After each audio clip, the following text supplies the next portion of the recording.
I did not believe him.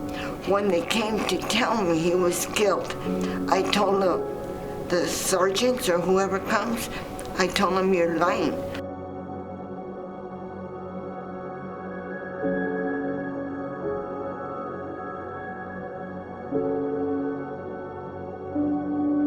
My name is Ybarra Ramirez.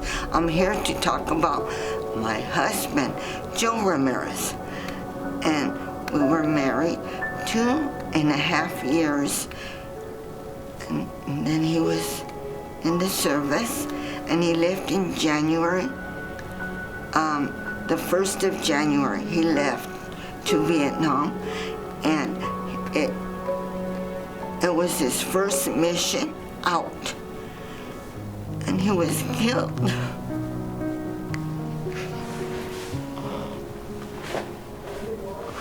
Oh, and he was killed on his very first mission.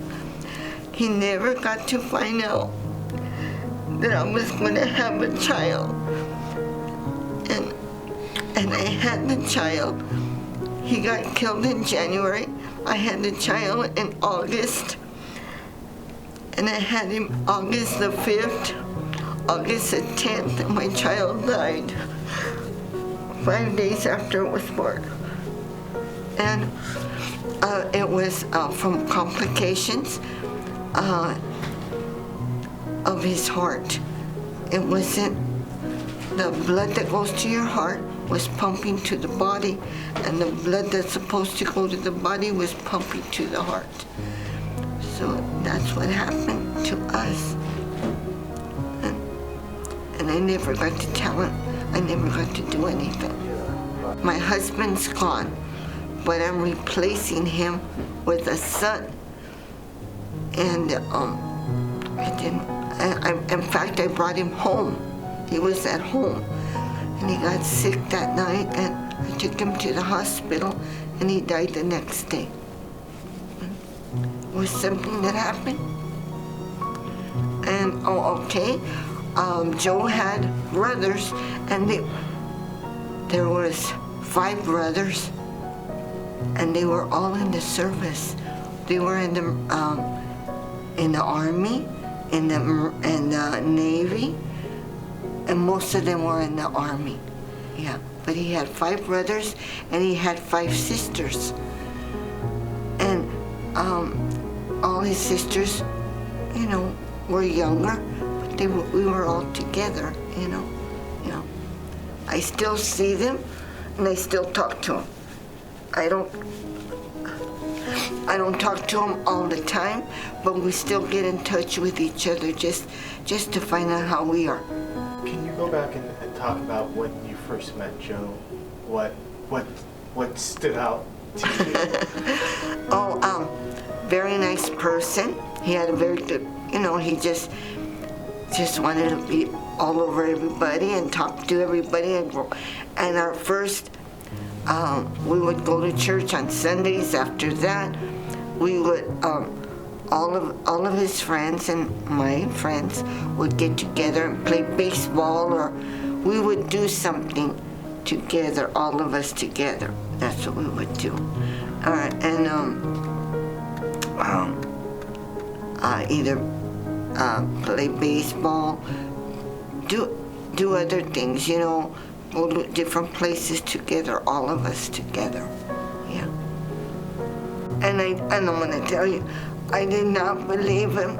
When they came to tell me he was killed, I told the sergeants or whoever comes, I told them, you're lying. I go, because I just got a letter from him. And I pull out the letter, and I go, see, his letter's here. They said, no, we don't give you the letters right away. We have to look through the letters, and then we send them to you.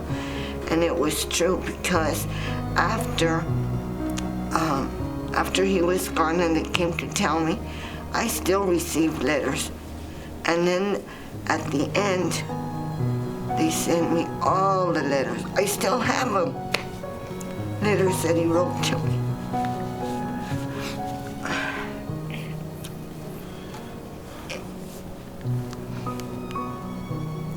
And I do read the letters, I know I'm not supposed to, but I read them just to remember. You know, maybe he told me something and I forgot. So I read them and then I sit there and I cry. I don't want to do that anymore. It's been too many years. I want to go on with my life. I don't. And I can tell you, I've met other people, but it's never the same. I would have other boyfriends, and they would say it was like somebody was in between us. We weren't a couple, because it seems like there's always somebody there between you, us, and we can never be together. You know, I go, it's him. I can't. Sounds to me like Joe was the love of your life. Oh, yeah. Yeah, he was. Yeah. We did everything. That's what got me mad. I did everything right. Everything. Down to his parents coming to my home and asking for permission if he could marry me.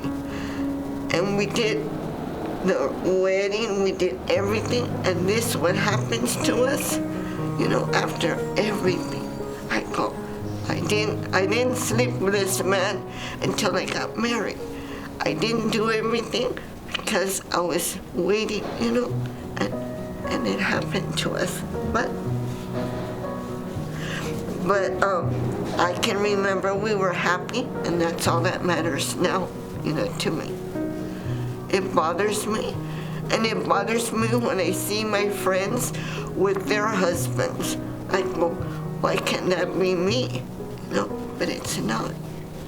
But I'm happy with the time that we got to spend together, you know, yeah. And we had a lot of fun. The funeral, they told me that they were gonna send him back home.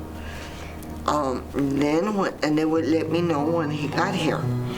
And for me to go and identify him, I said, I'm not doing that. So I sent his father and his stepmother and the stepbrothers and his real sisters to go, and they told me it was him, that it was him. And I didn't want to believe it, but when I had to go make the funeral services, I went to the cemetery and I told them, you know what, since I have to bury my husband, I want all this whole row of plots where I could be buried next to him. So I'm going to be buried next to him. I have my son buried, I have Joe buried, and then I'm going to be buried next to him. I'm still going to be with him, you know. It'll take a little longer, but I'll be there. Yeah. But I remember everybody from high school, everybody from school went, and it was something I could not imagine. But I had just learned I was pregnant, so I was, you know, they had given me medication to calm down and to proceed with everything that I had to do. But I didn't. I see his handwriting, and that's what, you know, I go, oh, I remember this. And he would send me at the beginning, because we weren't supposed to communicate, he would send me little, I love you, on the papers that he would have to send home to let me know when his graduation was and everything. And then when we went for his graduation in Camp Pendleton, it was across the street in Oceanside when we all went. His parents, well, his father and the stepmother, not the mother and the father. He had, his parents were divorced, and each of them had their different partners. Yeah.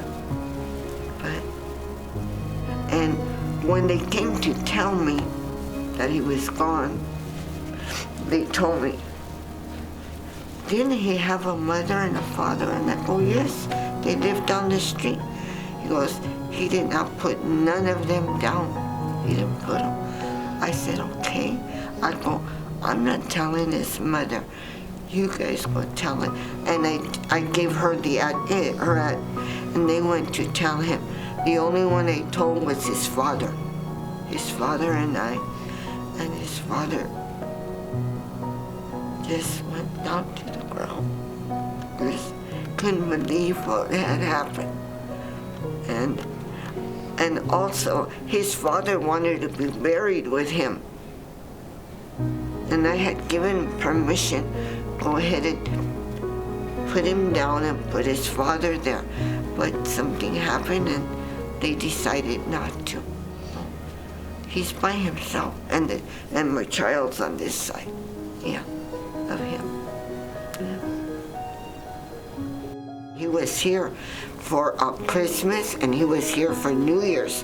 New Year's was the last time I got to see him, and I got to spend New Year's Eve, but New Year's Day, they shipped him out. That time he had to leave. That's when he called me and he told me, we're already getting ready to get on the plane to leave, and I'm here with everybody. I said, okay. And that was all. What do you want people to know about Joe? Well, that I loved him very much, and that he was a very good person, and he was happy. I'm going to tell you, he was happy to be in the Marine Corps. He knew that he was going to Vietnam because he left. He had come, and he said, I'm leaving tomorrow. I'll call you. He called me and he told me, Barbara, I'm leaving. I don't know when I'm going to talk to you or when I'll be sending you letters, but I'll see you when I get back. And I said, okay. And he was happy. He wasn't, I want to tell you, he wasn't afraid. We never thought that he wasn't going to come back. We thought, okay, you're going to come home, you know. And I thought he was going to come home.